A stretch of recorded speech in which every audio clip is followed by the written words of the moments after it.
I'm Matt Cole of Fatheads Brewery, and this is Brewer to Brewer podcast from All About Beer.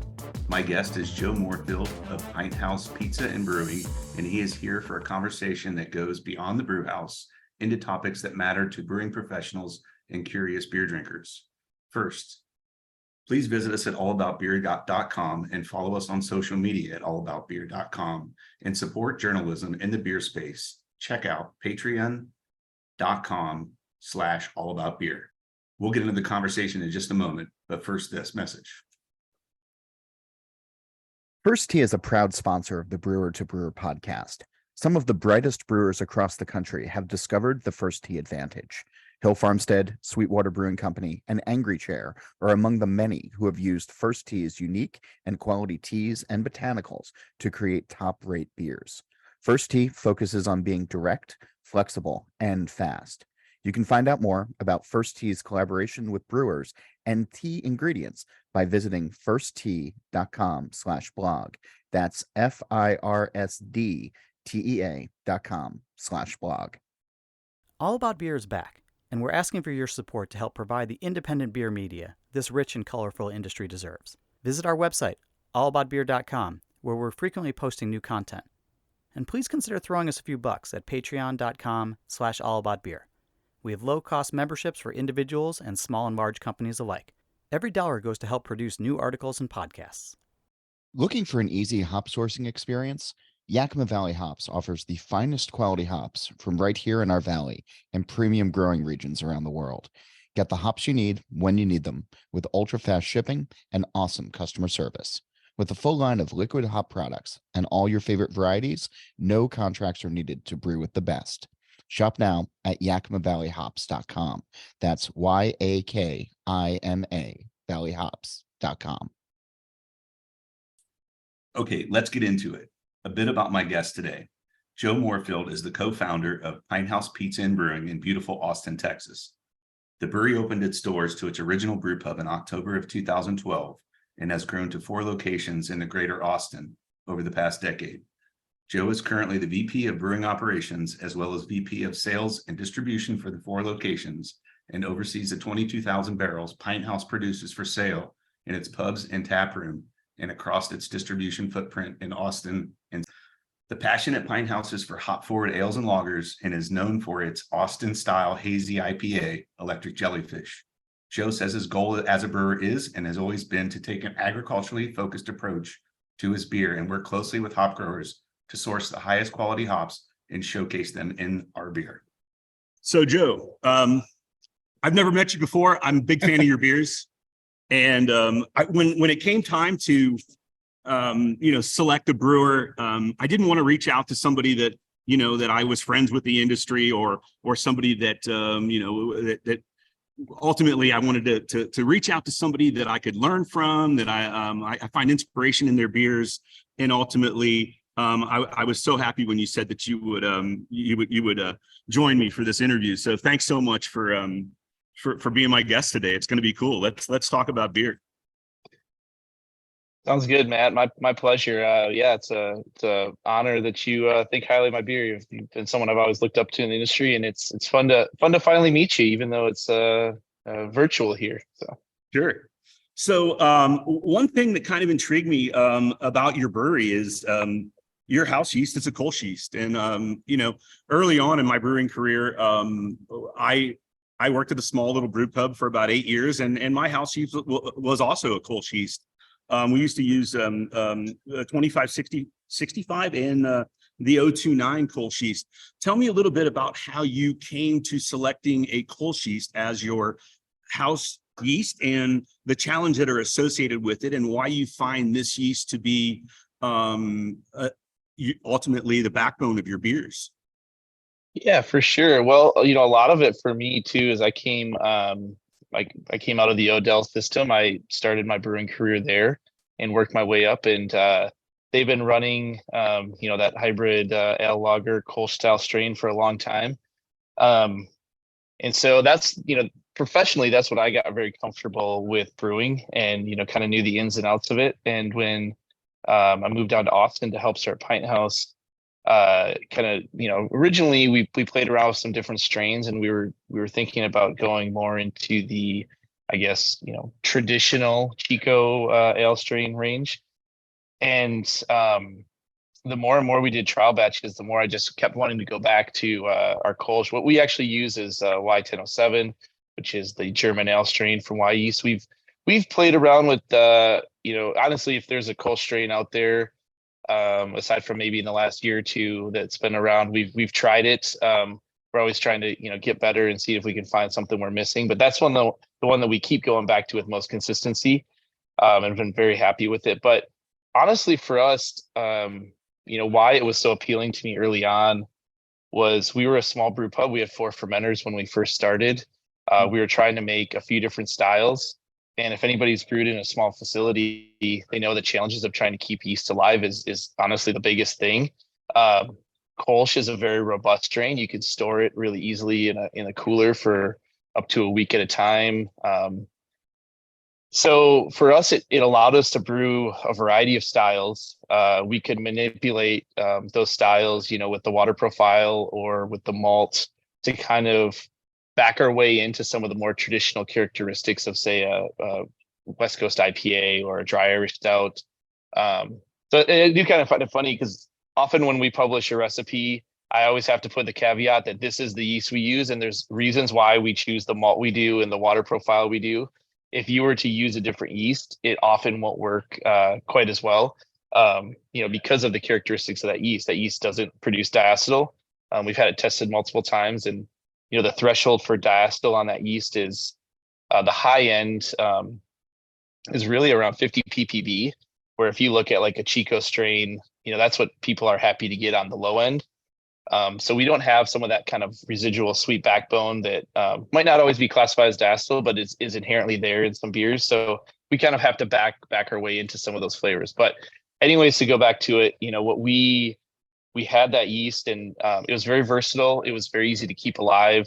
When you're a small facility, I think a lot of brewers maybe get a little too specific with trying to brew to style and feel like they need to have a specific yeast for everything. And really, yeast health is the most important. You want to have really strong fermentations, very consistent fermentation. So by going with this yeast, it really helped us, do that early on.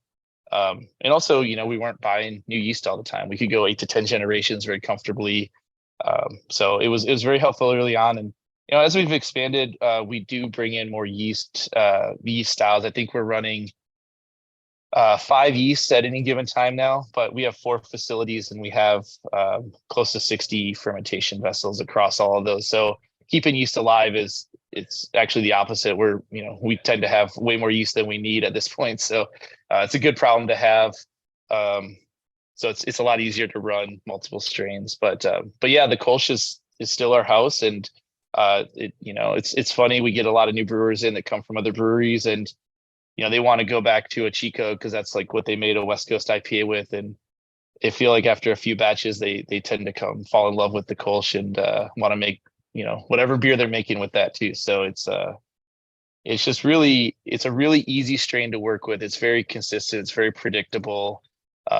The lack of diacetyl is very important to me, and it just seems to work. Does the lack of diacetyl, and I know it's extremely neutral and it works at a relatively wide range of temperatures. Is there, it's a powdery yeast, right? So it doesn't flock well. Is that create some, is there a pros and cons on, can you tell us a little bit about those challenges that are associated with the non-flocculent yeast? For sure. Yeah. The powdery aspect of the strain is really challenging. We've never filtered. Well, I take that back. We've filtered a couple times. We have a little tiny plate and frame that we roll into the facility every once in a while that, someone gets all excited about running a filter because they've never done it before, and they do it once and then they quickly put that filter back in storage. But Tenno's, German ale being, or Kolsch being a little more powdery, it was a big challenge early on, but I think it became kind of the defining characteristic of a lot of our IPAs. We weren't ever really concentrating on making say like a clear West Coast or even like a hazy New England when we were coming up. It was always, our yeast always kind of came out with this little kind of translucent hop glow to them with a mix of like the polyphenols of the hops and some of that yeast. And we do get a little bit of yeast carryover. We're not making Hefeweizen by any means, but we tend to have maybe in the 1 to 2 million cells in some of our transfers, and we're totally fine with that. We actually think that helps with some of our stability and package and kegs. So but yeah, getting consistent clarity is a big challenge if we're striving for that. We have learned over the years that there's some temperatures that you can bring that yeast to in certain sequences and force that yeast to drop more quickly. But that being said, a lot of it is patience. We don't turn our IPA super fast. We're about an 18 to 20 day on our IPAs. That's about as quick as you can go with that yeast. But that being said, we brew a dry Irish stout that, just because of what we've learned with that yeast and how we can get it to drop, we can turn that beer really quickly and get it clear. It does work really good with Biofine or Clarex. We've played around with both of those over the years. Obviously, both have some advantages, kind of differently. But yeah, the powdery aspect, again, it's good for the diacetyl pickup. You're not worried about that coming back in. We don't see hop creep. That's one of the other things that I absolutely love. That was going to be one of my questions, was hop creep and the level of biotransformation, because I do know that it, like, if that yeast is in suspension and you've got fermentation, I was wondering if it would kind of lava lamp the hops around a little bit more than what it might with the Chico yeast or something. Yeah. So, obviously biotransformation has been a hot topic for the last few years. And we definitely get some biotransformation aspects, and we like that yeast for it. We have found, so the one thing that's very important to us is our cell count going into dry hop. We have a specific window that we target when we dry hop, and we found that is extremely important in both getting the clarity we're desiring long-term in that beer, and also just the biotransformation of the hops. But yeah, what we've never seen is a big change or a big dry hop creep happening. To give you a sense of our fermentation profile, we ferment that yeast at 65 to 67 degrees. We kind of have a ramp up with it when we knock out. And then we go through fermentation. It's usually about 6 to 8 days, depending on the generation and a few other factors. And then we bring that yeast down to 55 degrees. And that's the only way we can get enough of that yeast out that we can repitch it and get our cell count load down into that window, which we target about 25 million cells. We have a range around that. That's kind of a go, no go on the high side. We really, if we're on the low side, we probably had another issue. It's very rare that we're ever below that, but we do our full harvest before we dry hop anything, and then we dry hop and let it free rise. And because it is so powdery, we do start to see just like a slight re-fermentation, but there's really no creep. We basically have a 2-day dry hop. We get the hops off of the yeast at that point, or off of the beer at that point, and we see typically 1 to 2 tenths drop in fermentation, and then it stabilizes, and then we do a hard crash, and we hold that in that hard crash for 5 to 7 days. So manipulating those temperatures has allowed us to kind of figure out, to deal with the powdery nature of it. But then, one of the things that we're really fortunate in is I hear some of the horror stories of, people talking about Chico or some of the English strains and dealing with hop creep that's lasting for week. Yeah, we're one of those breweries. We're one of those breweries, and honestly, it's not to get off the subject a little bit, but it's escalated for us over the years, and obviously the hop quality group, lowering kilning temperatures, and that's probably a different subject, but we have seen elevated levels of hop creep that especially we've invested in some of those IQF hops, the hops that basically don't ever hit a kiln. So those are the ones that are really susceptible to hop creep. So we use Chico as our house strain, and yes, hop creep is it's a pain in the ass, and it adds time. It costs money. So it takes a while. We have to go through about a 48-hour period without BDK, and we're adding ALDC, and it's just been one of the more challenging things in our brewery. So you're fortunate to not have to deal with that for sure. And no, I think it's very intriguing that Kolsch yeast is your house yeast. One thing about that Kolsch yeast in general, like are you making a Kolsch? Oh, it's funny. That- We've done some Kolsches over the years. What's funny about German ale is I don't actually think it makes a very good Kolsch. Wow. I prefer 0.29 if we're doing anything in the Kolsch sphere, but we have made some Kolsches on and off. We do have one that's fairly consistent for us now. At the pub level, it's not something that we package or really send out to market.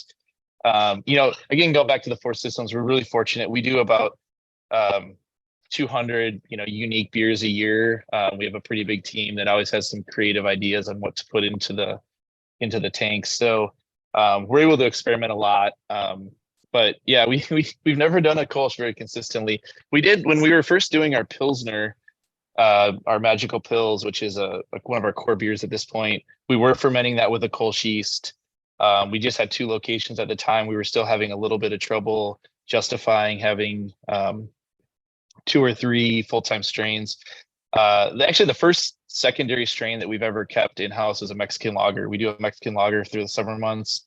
So that was kind of our first, strain that we would keep. Fortunately, down here in Austin, we have some really good lager producers, and I'm pretty good friends with a number of them. And so early days, it was always easy to, hit up my friend Tim out at Real Ale or ABGB guys, or, borrow some yeast if we needed it in a pinch. So, that was, obviously one of the cool things of the industry, and really nice having the lager producers here in town, being able to lean on them. Since we've moved, like we run a consistent lager strain, and we actually started running a ALDC Chico. In our West Coast, we have a new West Coast IPA out, like a modern West Coast, we're calling it. And we are running a Chico for the first time. And it's been a good mental flex for the brewers. They're having to relearn a lot of processes, and, keeping them on their toes in the cellar. Great. All right. Well, I think we're going to take a break. We're going to take a short break for a message, and then come back for some more conversation with Joe Mohrfeld of Pine House Brewing. First Tee is a proud sponsor of the Brewer to Brewer podcast. Some of the brightest brewers across the country have discovered the First Tee advantage. Hill Farmstead, Sweetwater Brewing Company, and Angry Chair are among the many who have used First Tee's unique and quality teas and botanicals to create top-rate beers. First Tee focuses on being direct, flexible, and fast. You can find out more about First Tee's collaboration with brewers and tea ingredients by visiting firstte.com/blog. That's FIRSDTEA.com/blog. All About Beer is back, and we're asking for your support to help provide the independent beer media this rich and colorful industry deserves. Visit our website, allaboutbeer.com, where we're frequently posting new content. And please consider throwing us a few bucks at patreon.com/allaboutbeer. We have low-cost memberships for individuals and small and large companies alike. Every dollar goes to help produce new articles and podcasts. Looking for an easy hop sourcing experience? Yakima Valley Hops offers the finest quality hops from right here in our valley and premium growing regions around the world. Get the hops you need when you need them, with ultra-fast shipping and awesome customer service. With a full line of liquid hop products and all your favorite varieties, no contracts are needed to brew with the best. Shop now at yakimavalleyhops.com. That's YAKIMA valleyhops.com. Okay, we're back with Joe Mohrfeld, and we want to talk a little bit about sustainability. Tell me about sustainability and how it affects your brewery and hop quality and all those things. I'd like to learn more about sustainability and what you guys do in Austin. Yeah, Austin's obviously a very forward-thinking city, and we try to really work as much as we can on especially our water usage.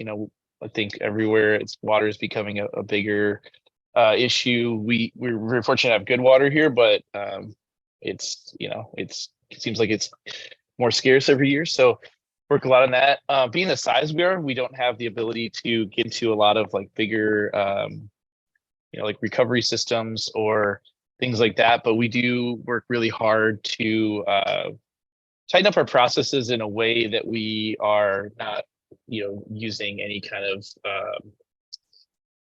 excesses, especially in the water thing. Being a restaurant, the biggest thing is on the food side. We do a lot with like on the composting side. We have one of our farmers that we work with that picks up. We have actually 3 farmers that pick up grain.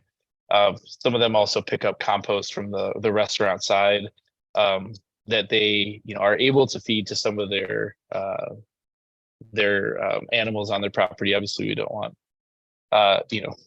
pigs eating pork or anything like that, clearly, but yeah, we work on that, and the restaurant side is probably the biggest part of where we spend a lot of effort on that. When it comes to like on the raw material side and the brewing side, I think one of the things I've been very interested in is especially like with what we're breeding or what we're supporting on the breeding side is making sure that we're focusing on sustainable hops long term. I've had some really good conversations with Jason Peralt over the last couple of years and looking at some of these new varieties that are coming out. When you look at a hop like Centennial, which every year they talk about, well, it's a tough year for Centennial because it's X amount of bales per acre, and at some point it's like the amount of inputs to make that hop happen get harder and harder to justify. With the real, as we face climate change and drier summers and hotter growing seasons. So like 682 from HBC, when you look at something like that can yield significant bales per acre, or 1312 or 1321 from CLS. When you start to look at what those bales per acre can be, I think it becomes very significant on what we're choosing as brewers and the impact we can have. And I think that that can go a long ways down too. I know you mentioned the IQF hops earlier. We do a lot of fresh hops, and when Yakima Chief started working on this process, one of the things that I told them is the hardest thing when we're having to overnight fresh hops from the valley. I mean, it's a huge carbon footprint, right? You're putting them on a plane, you're sending them overnight. As fun as that is to brew those beers, you do feel a little bad that we're having to spend all that energy and carbon to get them to Austin, Texas to brew with them. So going into the fresh frozen, it takes a lot of that impact off of it. And I know they're doing some really cool studies on the carbon impact of, like how they're shipping and how some of this is going to, help that whole process. So that part's really exciting to me. And it's something that, we're going to continue to champion and focus on. Some interesting conversations with some of the Southern Hemisphere growers, and they're working hard too. I think everybody's really thinking, how can we get some of these products to the end user as efficiently as possible? I know there's a lot of research in Germany. I think the Hall Institute was doing some things on creating varietals that were more drought resistant, because I was in Germany last summer, and I mean, Bavaria, the whole Hallertaler area just looked absolutely miserable. And then obviously there's, they had terrible yields, and obviously the oils, some of the stuff we're seeing is, in the low ones, as far as alpha acids and things like that. So is that some of the stuff that is happening, you think, in the Pacific Northwest? They're trying to, I'm not going to say, they're basically, trying to make hops more resilient. Could I use that word? Yeah, I think that's the case. I think resilient, more sustainable. I guess more just more sustainable. If you think of agriculture it's an X amount of inputs to get a certain output, and if you're able to put in less inputs, whether that's water, chemicals, diesel in the tractors to be out there driving through the fields to get the same output, you're honestly, at the end of the day, you're better off for the environment, right? Because all those inputs are reduced. So those have been some of the fun conversations I feel like having with, with Jason. He's very conscious of that, and he's told me that it's really changed how he's thought about the breeding program in a lot of ways. It's like, I think for a long time, if you breed purely for a specific ergonomics, or you breed specifically for a aroma or flavor profile that we're looking for as brewers, it's easy and fun. But then, yeah, you hear stories about like, I was talking to some New Zealand farmers about Rawaka, and when they're talking about getting 2 bales per acre on baby yards, I mean, that's a really tough yield to have moving forward. It's an awesome hop, and so it's figuring out, is there options to make that more sustainable, you have less inputs to get a higher output. And then I think we as brewers, we need to be very conscious of how we're using those and making sure that we're maximizing the potential of all of those. Do you think ultimately that this is leading to a higher quality of hop? Yeah, I think so. I think, I think there's other things that go into the quality aspect, how we're kilning, how we're treating them on the farm. Especially with us, with the hop quality group, is what we're looking at farmers to make sure that they're focusing on. But I mean, if a hop grows better with, in the environment that's planted, it's going to be a higher quality. We're not trying to force the square peg in the round hole idea, I mean, you could probably speak to it more on the German side. I haven't been over there. We don't use a ton of German hops at this point. We're kind of getting into it more as we're building our lager program. But yeah, you hear about over there, like, just what you're saying with some of the oil contents. And I mean, we saw with alphas this year. I mean, it's going to be a lower quality hop, right? Yeah, for sure. Sure. So since we kind of like diverted our way into hops a little bit, let's talk a little bit about hop selection and how your team goes about. I know that's a big thing. It's a big thing for us. I think we both have an understanding of the process, but I'd like to learn a little bit more about your guys's and your team's how you guys go about selecting hops, and do you have particular growers that you gravitate towards, and do you go in blind, and all these kind of things. I'd like to learn a little bit more about how you guys go about hop selection. For sure. Yeah, I thought this was fun when you and I kind of spoke about this briefly. We kind of have the almost exact opposite approach, which I thought was really interesting and kind of cool. It definitely shows that there's multiple ways to approach this and make really good hoppy beers. So yeah, our approach is we tend to be very relationship driven with our farmers. I've spent a little over a decade traveling back and forth between the Pacific Northwest. So I've gotten some pretty good relationships with some farms up there, and value those relationships a lot. And I've been watching how they've, put in infrastructure into their farms, how they treat their employees. We want the values that we're purchasing our raw materials from to, as much as they can, align with what our company's values are too. So I think we look at that as something that's important to us. So we head up to we go up there for selection. We select on site in Yakima. We have a small group. Two of the guys have basically been up with me for the last, well, if you take 2020 out of it, basically the last 7 to 8 years we've been selecting together. So we have a pretty good shared language that we use.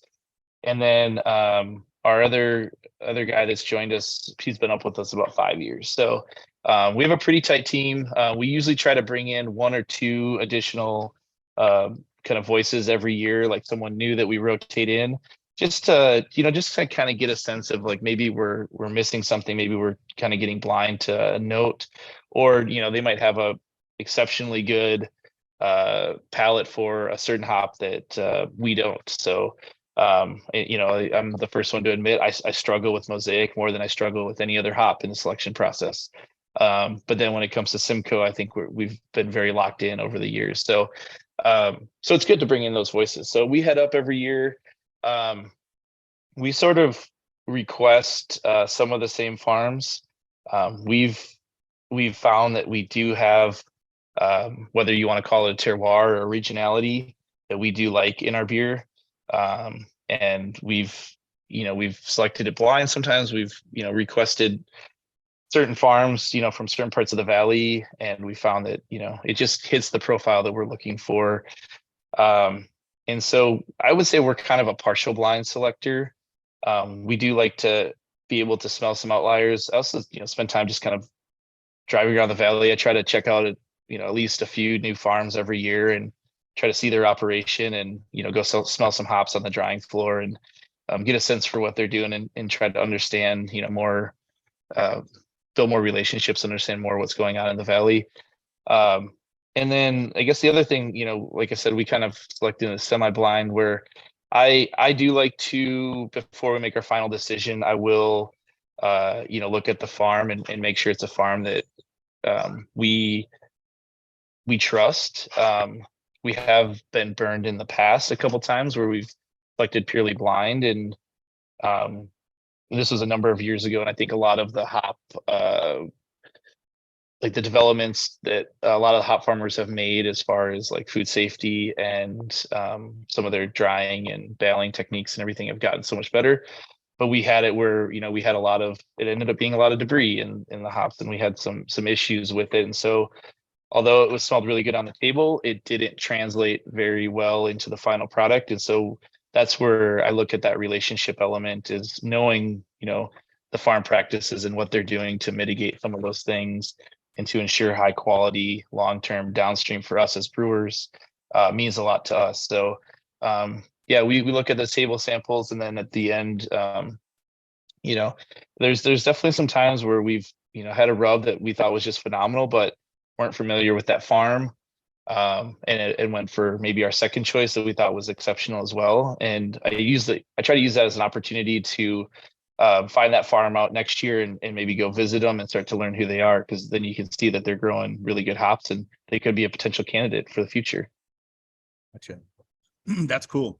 Yeah. So we kind of do it a little bit. We go completely in, like, not knowing, who grew it, and the analytics. We do look at alpha acid, I believe, because there's some economics obviously involved in that. But I think that's it's interesting how you guys, it looks like you do your homework, and something similar happened to us where we selected a hop and then we went out to the farm and definitely some of the kilning and was very outdated, and the hop tended to oxidize much faster than some of these more elite farms. So we learned the hard way there as well. So it is important to make sure that you're working with a facility that is state of the art and has good throughput, right? It's very important, and the stuff isn't hanging too long and decaying, so to speak. What about some new varietals? And I think you're one of those guys that like challenges yourself to get better and diversify your beers. Tell me about how you go about that. Yeah, that's a great question. I think probably sometime to the point where my director of quality, he makes fun of me for using the term trials, because I feel like every couple of days I'm talking about, we're going to do a new trial with, this hop in place of this. It's it's kind of become a running joke of like each week what the new trials are going to be. So, but yeah, it is something that's very important to me. And obviously, beer is an agricultural product, and stuff is always changing, and there's always new things that are exciting.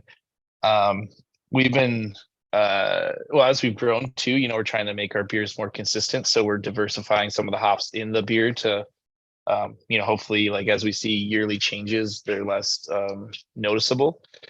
But yeah, we've been working really hard to where we see an opportunity, like, and it goes back to some of the sustainability of hops. Like, if there's a hop that legitimately looks like it's gonna have a lot better agronomics long term than something we had in there, I think that means a couple of things. In my head, it means the farmer's probably going to prioritize it, so then that's going to get prioritized in a pick window. It's going to be processed a little bit better.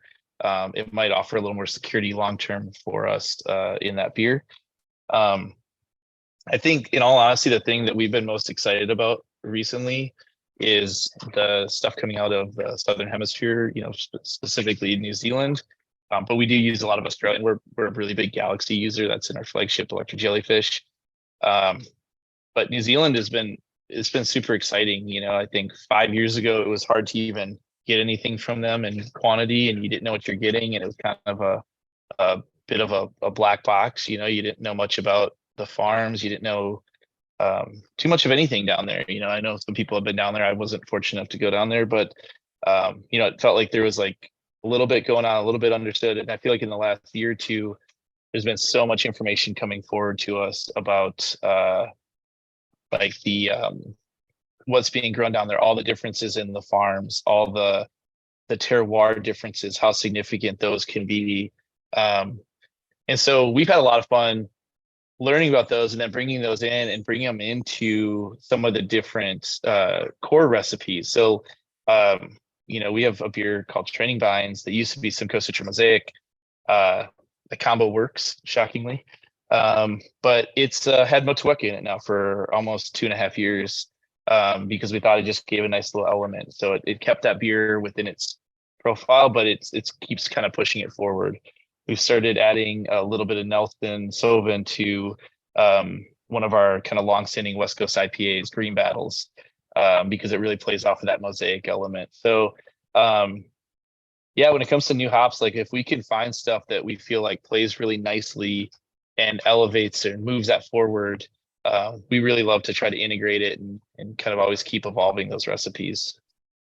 We're definitely very much, we look at the beer as what the identity of the beer, what we see it as, and not the recipe on a piece of paper, because it changes so much for us. We're always trying to evolve it and make it better. And when you do that, do you, because we're constantly, I guess, in the pursuit of perfection as well. And we're, you know, we make some changes to our beer, but if we do very subtle changes. Is that how you guys kind of roll? Are you plugging in some new stuff here and there subtly so the consumer really doesn't notice it? And then are you, you know, kind of using that as a control and putting it through taste panels and that kind of approach? And sometimes Absolutely. It works, sometimes it doesn't. Absolutely. Yeah. So we, you know, again, being that we're a brew pub, you know, first and foremost, we have such a great, you know, quick sounding panel with all the customers coming in every day. So, you know, we make a change to a beer over the bar, we're going to get immediate feedback, you know, and we have such loyal customers. I mean, we're very honest and open with them. We're like, hey, we're trying this and this. What do you think? And so it's really good feedback. I always joke, you know, no one ever complains if a beer gets better. It's only if it gets worse, you know, like changing a beer, customers, it's the beers that haven't evolved and changed. I think customers always think haven't. When I was in brewing school, I think one of the most interesting things that I learned was it was from a long-term Anheuser-Busch sensory specialist. He talked about how they worked so hard with, you know, Budweiser to match the flavor that people thought it was, you know, and drive that beer, you know, always changing it to, you know, basically make people think this is what Budweiser really is. And yeah, I think that's an interesting thing. Like we change IBUs in beers, we change dry hopping rates, you know, like I mean, obviously the biggest trend lately is in IPAs. They're a lot lighter in color than they ever have been. Sure. You know, our West Coast IPA pretty much looks like a Pilsner at this point. So, you know, there's a lot of that evolution. And then with our newest facility, we've invested in a full sensory program. So we have a sensory specialist on hand that she leads through triangle tests, and, you know, we'll pull in people from all over the organization and get their sense, you know, see if they can pick outliers, see if they can identify, you know, preferences on hedonic testing. And so it's been really good having that. It's probably helped us keep from drifting. I think early on when it was just me, I was probably taking kind of broad swings at things, and we were changing things a little too much, and we've gotten a lot more strategic. And as you know, like we're always looking ahead. You know, once we have a new crop of hops, for example, we start putting that into the beer to see what it's changing and see how we need to be adjusting the recipe to make sure that we're not swinging too far in those crop year shifts and everything. So interesting thing, I guess, you use a Kolsch yeast, you don't use much crystal malt. I'm assuming your beers are relatively dry, correct? Right? Because I mean, Kolsch is a pretty good attenuating yeast.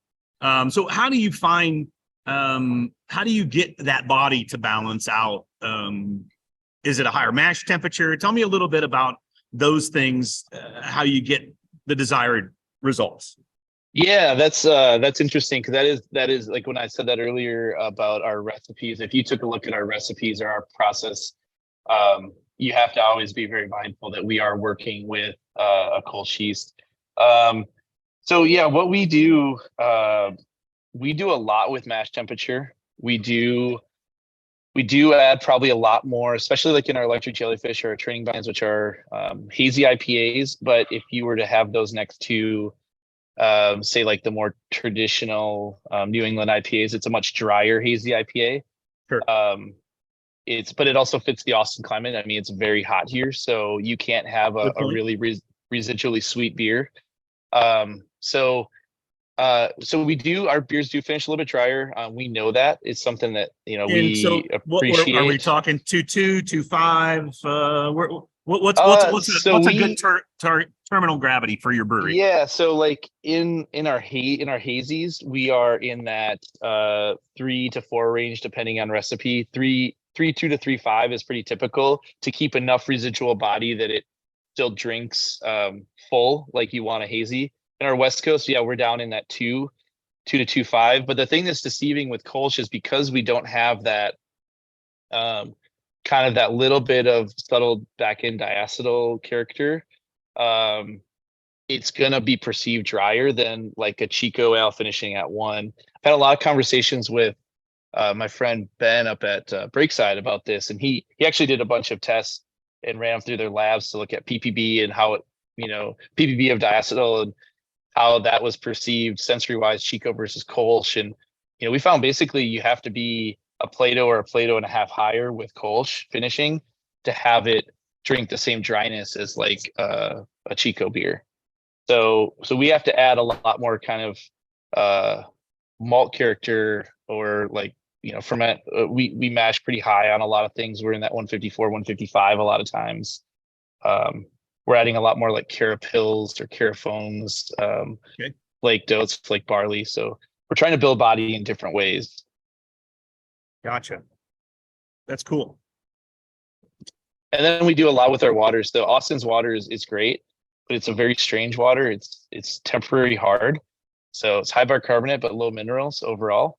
And so it kind of turns soft as soon as it gets, over 180 for a period of time. And so we actually are working with a pretty soft water, which is nice, but we can really help that mouthfeel a lot with, our chloride and sulfate additions. Gotcha. Very cool. Okay, so I saw on your website, I'm a barbecue guy, right? I compete on a KCBS circuit. I saw that you have a product called Smoky Denmark. Tell me a little bit about Smoky Denmark. Yeah, Smoky Denmark's a local purveyor here. We get a lot of our meats from them. We've been working with them from day one. Being on the food side, I don't know as much about them, but I know their products are delicious, and they're based here in Austin, which is pretty awesome. So yeah, we get a lot of our, we try to source as much as we can, local, organic, and Austin's pretty good for that. We have some good suppliers, and they're one that, like I said, we've been working with since basically day one, based right here in Austin. Very cool. How about, tell me a little bit about some influential breweries for you, and how have they affected or influenced your brewing? I'm curious who you lean on when you have questions, because you mentioned Ben from Breakside. He's one of those guys I reach out to when I have anything that, Mitch, obviously, some guys like that. So tell me about some influential people in the industry and some influencers for you. For sure. Well, yeah, I mean, it's in all honesty, like your guys' Headhunter was definitely a West Coast IPA that was very influential when we were working on some recipes for Pine House early on. But it's, yeah, if you think of like where a lot of my big influences coming from Odell, we were doing like a little bit softer bitterness IPA for a long time, really focusing on flavor and aroma. And one of the breweries I found out about that, I was actually having a conversation with Kelsey from Highland or from North Park this past weekend at Firestone Walker, and we were both, it's funny because we were talking about our biggest influence on how we direct our IPAs now. And we were both talking about how much Alpine influenced us back in the day. I remember going to their brewery back in, I think it was 2011, and just the flavor and aroma that they were able to get out of their beers without the traditional bitterness, and how crisp and dry and wonderful those were. So that was like, if you think of like where my IPA program was initially driven, it was a lot of that kind of Colorado, even New Mexico kind of IPA, which was a little bit less bitter than the really sulfate driven West Coast. But then Alpine was the big one. And then from that, for me as well, which is cool. I love to hear that. That's really awesome. I think a lot of brewers who are making really good IPAs, I'd be shocked if they didn't put Alpine as, especially in kind of this era. Alpine is one of the ones that was really inspirational early on. But yeah, what's really cool is I got kind of a little group of buddies that we do some fun projects together. We started brewing each other's beer and doing these releases. It started during the pandemic. So it's Tim over at Cellar Maker, Steve at Cloudburst, Evan at Green Cheek, Bob at Highland Park, and JC at Alvarado Street. And we've just always kind of enjoyed each other's beers and have worked with each other, over the years. And during the pandemic, it was hard to travel, clearly, and it was hard to do collaboration. So actually, Tim had this idea. He's like, what if we all brew Cellar Maker Pale Ale and sell it, out of our doors and in our market? So we did it, and it was really fun. And then that turned into Bob over at Highland Park having us all brew Timbo, which is probably the most influential beer that we've had recently. We've really gone down the West Coast Pils train. We love it. It's like all we want to brew right now. So we're having a ton of fun with 3470 and a ton of hops and rice, and it's so outside of any of these boxes, and it's just what we want to drink. Especially, it's gonna be 100 degrees this weekend here, so I'm gonna want to drink. Sounds delicious. I can't wait to try that one. Tell me a little bit about that beer. It just won a gold, right, at the GABF? The World Beer Cup. Yeah, our West Coast Pils just took a silver at World Beer Cup. Okay.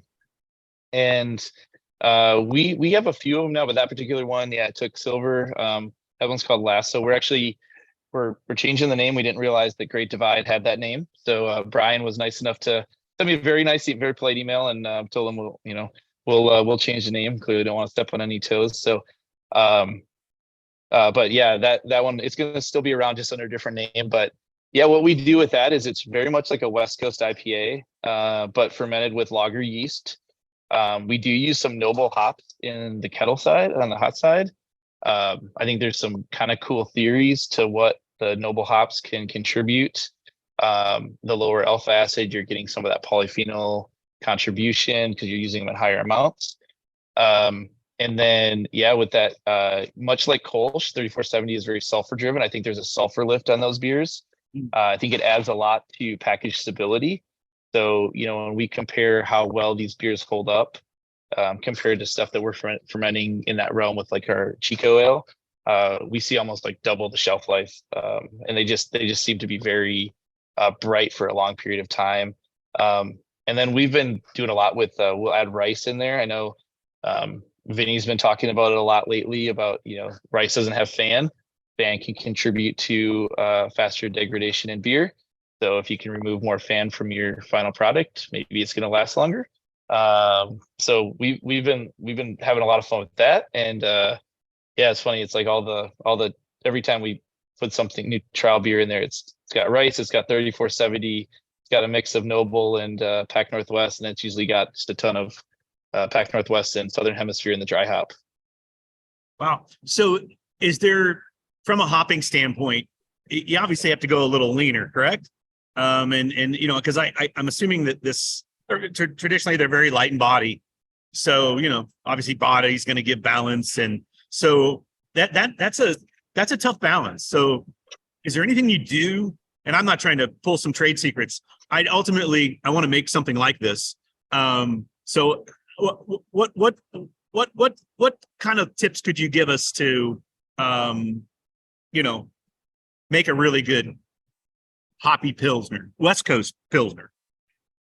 For sure. So the Well, yeah, you do have to be more delicate with the hops, clearly. If you look at the hopping rate between this and say like our, West Coast or our like New England or hazy IPAs, we are a much lower, we're probably in that 3 pound per barrel versus like electric jellyfish.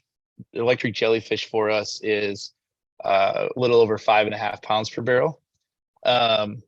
I think one of the things that happens when you are using the nobles in the kettle is you're getting some of that polyphenol because you're adding at a little bit higher rate, and that seems to actually help a lot with some of that perceived body and helps keep the beer lean. But I guess it doesn't feel like thin, which I think can happen when you add like really big hop loads to some of that stuff. But yeah, for us, I think the biggest trick is, it's we tend to do a mixed malt bill of like a 2-row and a pills. So you're not just 100% pills, you're adding a little bit back. If we're adding rice, we might be a little higher percentage of 2-row.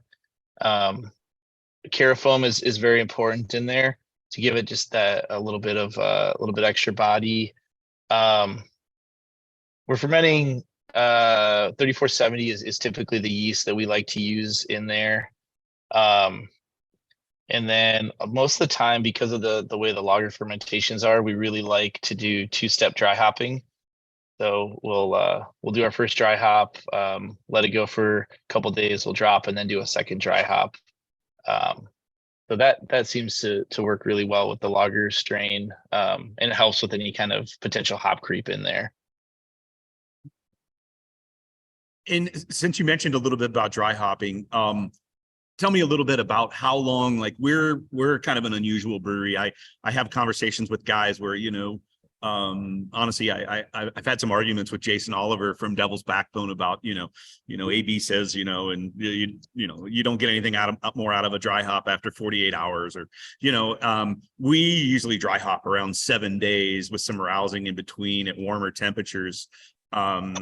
And I know you share a lot of your knowledge and stuff like that with craft beer and all about beer and all these publications. I've seen some of your recipes. Tell me a little bit about how you go about dry hopping to maximize aroma and flavor.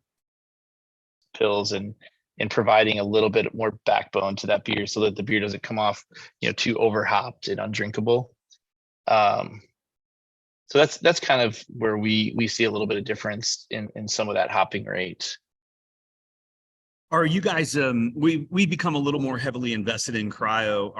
Do you guys also use a lot of cryo, and are there any other unique hop products? We've been playing around with some pourable stuff, salvo and other things.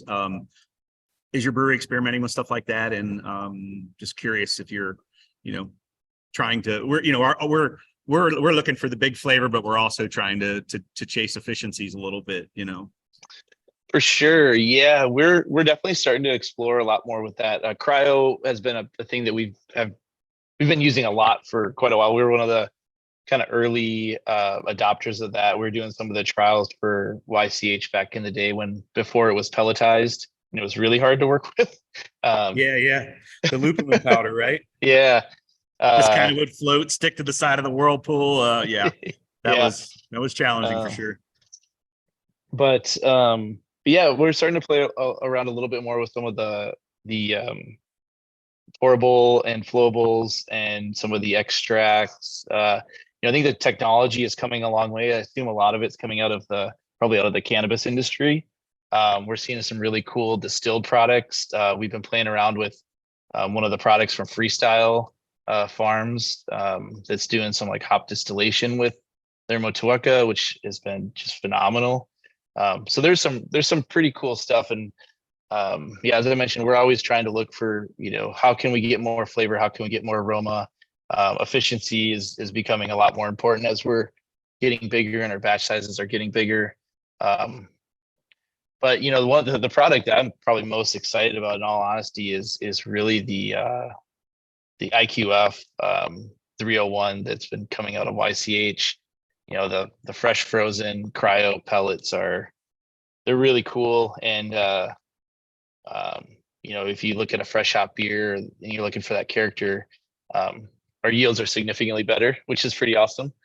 And I think you won something at World Beer Cup with I'm assuming a fresh frozen beer in the experimental. Yes, it was. Yeah, I think we won a Yeah, bronze congrats on medal that.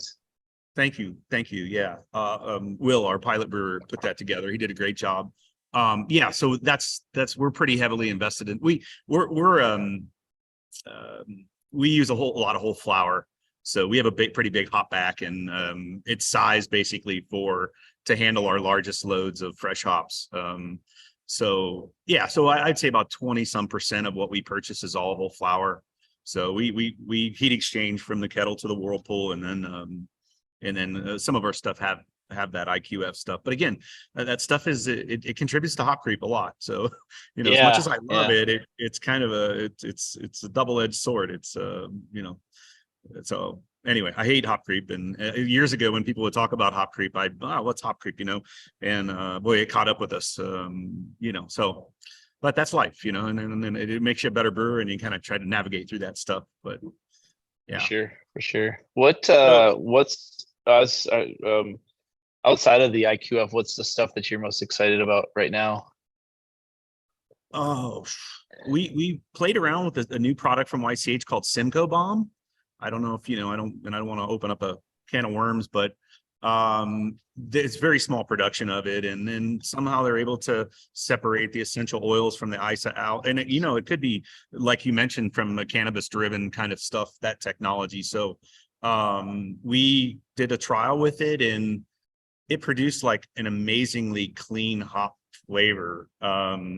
But it faded. It lacked the polyphenol, like you were mentioning earlier, and it did not have good stability. When I say stability, just the hops, they faded. They faded faster, So for us, some of the IQF, some of the horrible stuff, the salvo and this and that, a lot of it's gone in the whirlpool. We haven't done a lot with the oils. Now, you mentioned the oils. Would you dry hop with some of these oils, and have you been dry hopping? We have never tried anything like that, and I just wonder. I'm sure from an efficiency standpoint, it's great. Have you tried and played around with that? We haven't yet. We've been working with a couple of products that I guess we have some non-disclosures on, so I probably can't mention the names or numbers, but they're pretty fun to work with, and I think they're creeping towards that realm of trying to be in the dry hop. But we've actually seen some of the same stuff that you're talking about with like the Simcoe Bomb, where we really like it initially, but it doesn't seem to have that lasting impact that we like from. I think there's always gonna be a balance of you're gonna need some type of either whole cone or T90 to get cryo. I think some of the best IPAs out there being produced right now are using some combination of everything available. Absolutely. I wish we had a ability to work with whole cone more. We do it. We probably do a half a dozen batches a year where we go a little more whole cone heavy, but we started off in a tiny footprint in a small brew pub, and so just working with whole cone was really, really tough. So we've never really engineered any of our subsequent brew houses to work with it that efficiently either. So it is something that's like, it's always kind of that fun day when we do it.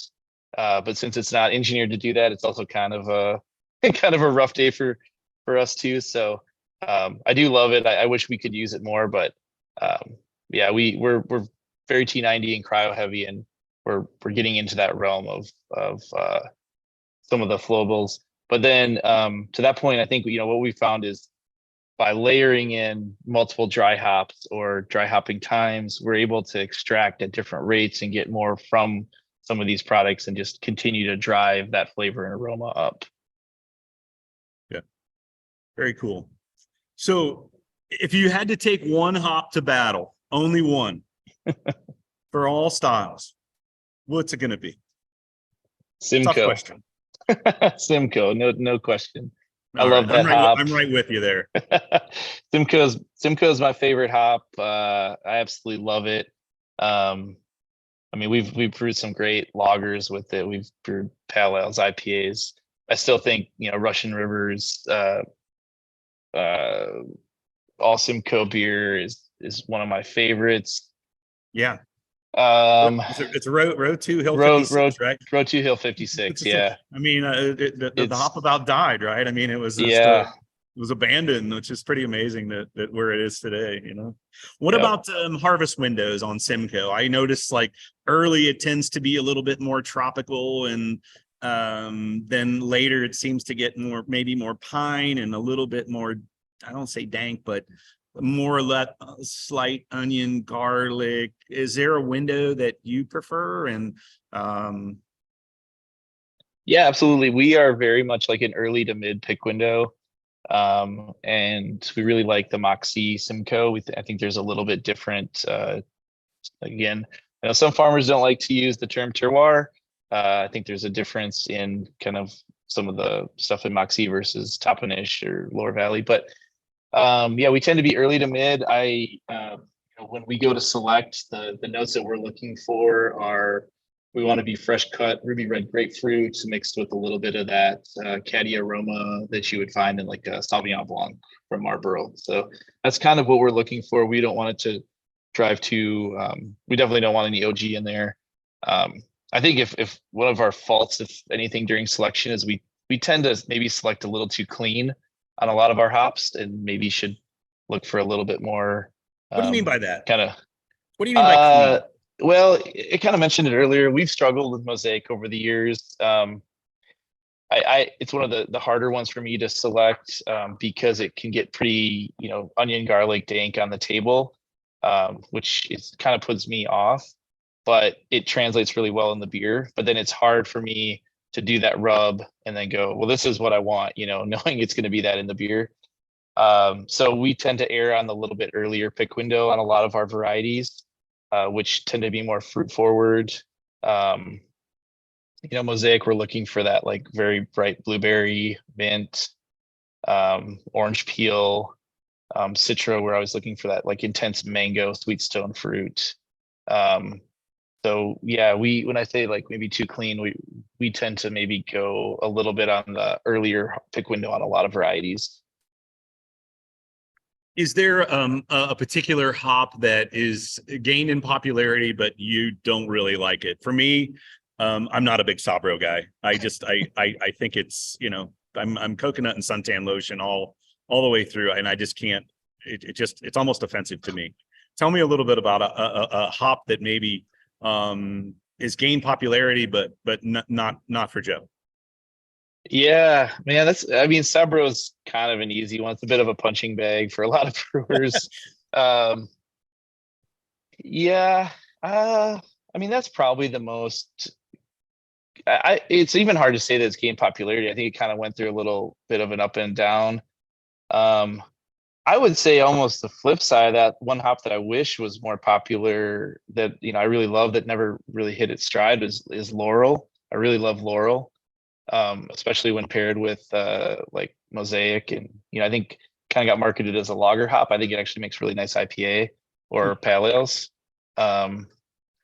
But yeah, I don't know. I mean, it's hard with hops, especially more recently, I think as the breeding programs have been pushing them. So I don't want to say quickly because I know it's still a long process, but I think we're seeing for the first time as the baby fields, how big of a difference, year one of being a name to year three, it's getting harder and harder to really get excited about maybe that next new hop because we just don't know what it's going to be in 2 or 3 years. And sure. We've struggled with that a little bit internally. But yeah, I would probably say Sabro and Talus. Those are probably my two that I'm just not into that. It's so dominant. You can use 5% in there and it's too much. But yeah. That kind of woody character. Yeah. So have you ever sponsored a trial hop? Have you ever, gone out there? I mean, one of my favorite things to do, and I'm sure it is for you, is to pull Jason away from his crazy busy day and have him go out there and you just kind of crushing cones and checking new stuff out. And, we ended up sponsoring a hop called HBC 637, and it's kind of gone through its stages of different, when it's going to get picked, and the root stock didn't take the first year. And anyway, it's been a nice hop for us, but maybe hasn't met all of our expectations. Have you guys ever invested in any trial fields or something like that? We haven't, just given our size, we're not quite to the point where it's really easy to justify like sponsoring a full acre or something like that. I think, we've talked to some other breweries about potentially going in, on a hop and working on that. I think that is something that we definitely have an interest moving forward. We want to continue to support the the growing region as much as possible. I think one of the things it's one of the big reasons we really like to be very active in the hop quality group, with the breeding program, the public breeding program that we're working on within that, because it is kind of like we're sponsoring these hops in a Sure. way that, and what I like about it too is we're sponsoring the hops and that they're going to be publicly accessible for growers, which is really cool. Very good. Okay, I got one more question for you. I saw on your website, you guys work with a company called Eldon James Corporation. This is 100% PVC free draft system. Can you tell me a little bit about that draft system, how you came about, and tell me about it? I'm curious. Yeah, so we got hooked up with them very early on. Actually, I think it was when we were about a year in. There was a Master Brewers conference down here in Austin, and they were given a presentation, and I think they happened to come into our pub, and they were like, they're promoting this. It's it's a oxygen barrier beverage tubing for your draft wall. It's antimicrobial, so I think it's got this special lining that's resistant to any kind of microbial growth. So really the whole goal is obviously to have beer fresher and taste more accurate on a tap wall. And back then that was really not, everybody's been in a bar and had a beer that doesn't taste like it should because the tap wall is not maintained or they're using old lines or anything. And so we ended up just hooking up with this company, and I think they've since sold the technology to Micromatic, but they're the original. They're pharmaceutical specifically, and they I don't think their intention at the time was to get involved necessarily in brewing, but they found it as a good outlet. And, we worked with them. They were very, very generous to us. They kind of used us as like a little pilot brewery for some of the early years. And then, they would send a lot of people down to Austin and have them come and check out our draft system. And that was when we just had 2 locations, but it was kind of a big effort for us to, really make sure that we're serving a high quality beer. When we opened, we started with guest taps as well. And so we're pouring a lot of different beers on, part of our wall. And so we're constantly switching styles. And that was a huge appeal to us is, you weren't getting carryover from one beer to the other, after cleaning, which is often the case with more inferior type draft tubing. Excellent. That's sounds like a really cool product. So away from brewing and what does Joe do for fun? Man, I got probably too many hobbies. I try to keep up with all of them, but living here in Austin, it's hot, so we try to spend a lot of time on the lake, do a lot of paddle boarding and getting out. I like to slalom ski a lot, so try to spend a lot of time on the water. Also picked up a fairly new hobby in the last couple of years. I've always been very into motorcycles, but I got into trials riding, and we have a pretty dedicated community down here, trials riders. So I spend a lot of time out there hopping around on rocks and having a good time doing that. And then my wife and I undertook the building out a Sprinter van during the pandemic. So we've always really enjoyed camping and traveling, and we got 2 big dogs, and so we wanted to build something that we could travel around. And she's from Colorado, I'm from Minnesota, so we spend a lot of time back in Colorado whenever we can, and then driving up to see my family in Minnesota. So it's been great. It's been a really fun project. Gets me kind of scratches some of that DIY itch that we all have as brewers, and yeah, it's fun to get out and, travel and be able to bring the dogs with us, which my dogs are named Zots and Perla after hops, of course. So Love it. yeah. That's great. Okay, so when I come to visit you in Austin, I told you I was a barbecue guy. Where would I go to get the best barbecue in Boston and in Austin? And I know that's a tough question. Yeah, I'm probably gonna, for every one person I mentioned, I'm gonna offend someone else. But Franklin's, I think, is still the king down here. Okay. He's there's something that he does that just can't be replicated. So in Austin, if you come down, we'll go hang out in the line, wait for it, get there at 8 in.